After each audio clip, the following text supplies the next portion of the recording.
Welcome to Beatsource Tech. My name's Mojaxx and today we are looking at a brand new analog rotary mixer. This always gets me excited, but today I'm double excited because this product marks the return to the DJ scene of a company who've not been involved with it for quite a long time. We are looking at the Ecler WARM2. Spanish manufacturer Ecler began making DJ mixers in the 1970s and dropped some highly memorable designs over the years, like the modular Sklat series, the Mac club mixers, and the rather quirky Smack line with angled upfaders. Viewers of this channel might be more familiar with the Nuo line, more on those later, and the Hack battle mixers, which are often spoken of in hushed tones by turntablists who are in the know.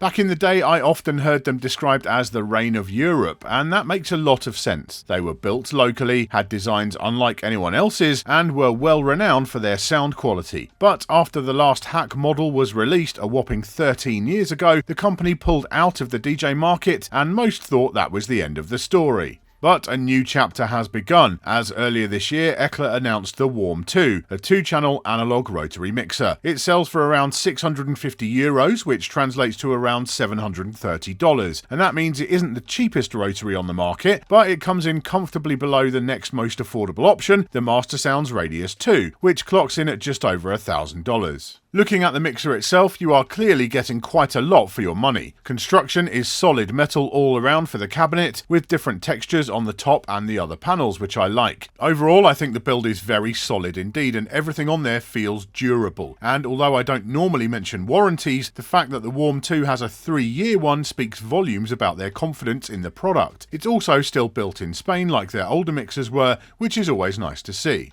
The wooden side panels are a very popular aftermarket upgrade for rotary heads, so it's nice to see them fitted as stock here, although if, like me, you don't find them to match your personal aesthetic, they are easily removed. Taking them off will make the mixer even more narrow, and that is worth noting. Although it's fairly long front to back, the WARM2 really is remarkably skinny even with the wood panels on. This is handy from a portability perspective for sure, but I didn't find myself feeling cramped. There is plenty of room to work with. In terms of measurements, it's 18.5 centimeters wide with the wood panels and 16.5 centimeters without, not far off the Vestax 06 for reference. We'll move on to the controls, which are perhaps a little controversial. The main rotary knobs and the isolator feature Alps Blue Velvet pots, a highly regarded classic choice found on many high-end devices. But the rest of the pots, the EQs, etc., are plastic, and this has rubbed a few people the wrong way. I've spoken to a couple of WARM2 owners who feel that they just have a little too much wobble and they find it disconcerting. Now, I've referred to this a few times before, but some years ago I had a conversation with Rain about the use of plastic pots, and they convinced me that there are some sound engineering reasons to use them for some applications. I will always prefer the feel of a solid metal pot bolted to a faceplate, but that's not really relevant when you're talking about performance. And so this is where I want to bring my Nuo 4 into the picture. I bought it already well used around 2008 and used it week in, week out in a very sweaty club for over 2 years. At the time I needed the MIDI functions that it offered. As you can see, a decade later it looks to be in a pretty sorry state with half the screen printing rubbed off, but guess what? It has very similar plastic pots to the WARM2, mounted in the same way, and they feel virtually identical, and after all this time, they all still work just fine. So whilst I completely understand that some DJs will put their hands on the WARM2 and find the wobbly pots a bit off-putting, I'm confident in saying that in functionality terms they are all good and will last you very well. This is just how Ecler do things. As for the shape of the knobs, I wasn't enthused about trying them, thinking I wouldn't be a fan of the skirted type found on the WARM2, but actually in use I found them to be very comfortable, and now I'm completely sold on them. There are a surprising amount of features crammed into the slimline WARM2, some of which are quite unexpected in a good way. Starting at the bottom, we have those blue velvet rotary level controls, which have the perfect smooth gradual curve that you need on a rotary.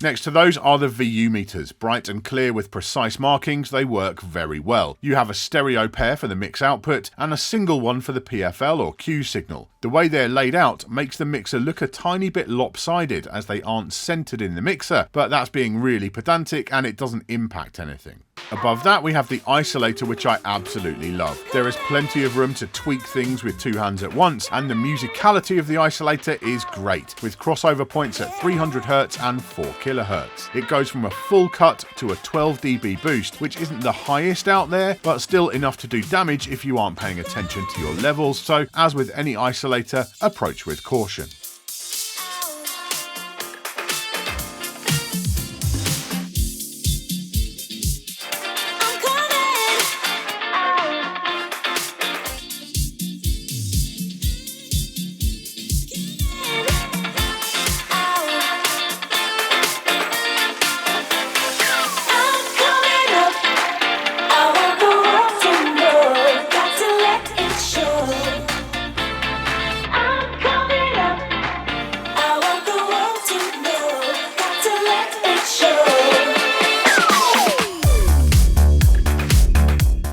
Jumping up to the EQ on the two main channels, this is a great complement to the isolator. It goes from full kill to a 10 dB boost on each frequency, and the crossover points are different, so you might find there are some tracks which sound better when tweaked with the EQ instead of the isolator, and I appreciate having that extra option.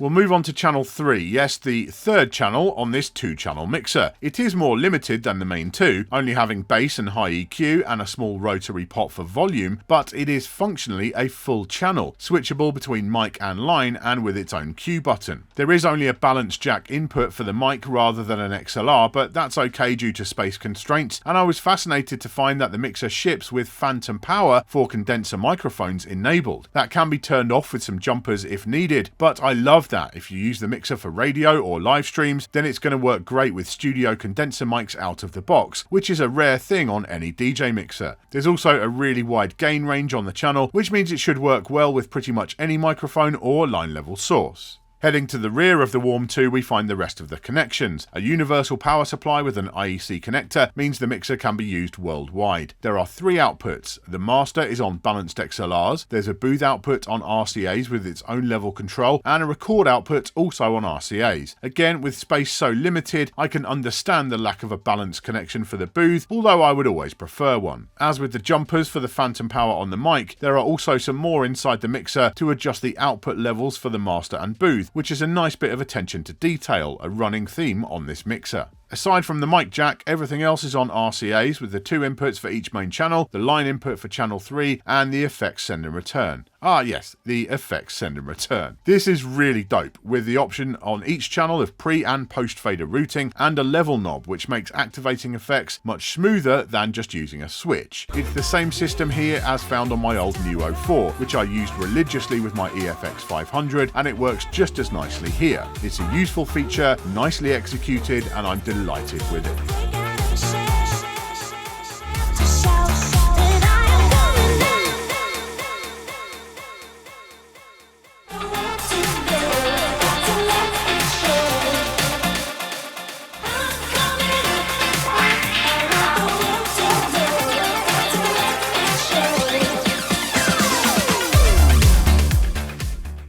Queuing is on point, you have both sizes of headphone jack, a healthy output level, and a Q master blend knob. You can hear the isolator and the mic through the master Q circuit too, which isn't the case on some competing products. The only thing missing is split Q, which could be a stumbling block for some, but otherwise the Q system is all good. So we come to what will be, for most buyers of the WARM2 I suspect, the most important thing, the sound. And it's really good, like really good. No doubt some commenters will ask whether it's on a level with the master sounds, and sadly I've just not had one of those in hand for a long time now, so I can't say with confidence either way. Hopefully one day I'll be able to get a bunch of rotaries in the same room and do some A/B testing.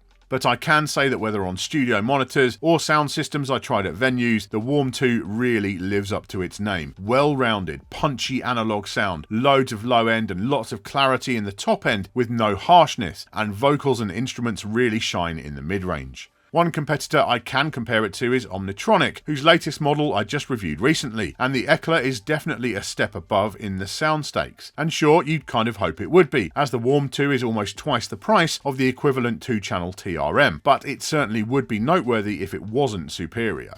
Truth be told, it has quite a similar sound profile to my older Nuo mixer, but as I already explained, Ecler were always known for their excellent sound, so that's not a surprise either. And I guess a lot of that is down to the analog nature of the WARM2. The company are able to tune the sound to their own requirements, rather than just putting everything through an off-the-shelf DAC chip, as on most digital mixers.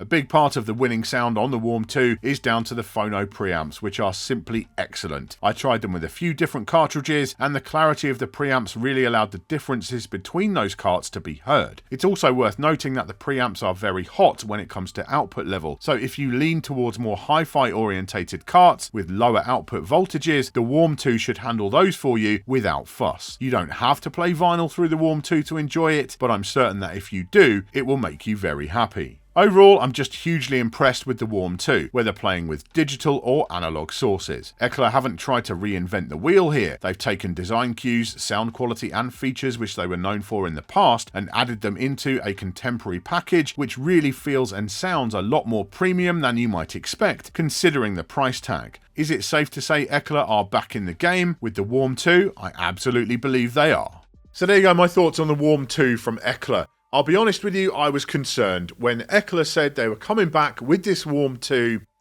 I was worried because they've been out of the DJ mixer game for many years now. They haven't made a new DJ mixer for a long time. And I know that they weren't ever the biggest brand, the biggest selling brand in the world, in any part of the world at any time.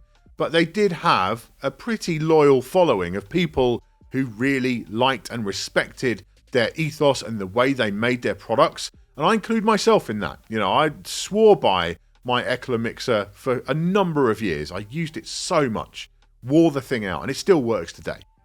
So I was worried that they would somehow kind of come in and not execute properly and kind of mess up that legacy, and I can say categorically they have not messed up that legacy. They have continued through. It feels like, in many ways, an Ecler product of old, but it still feels fresh. It still feels relevant today.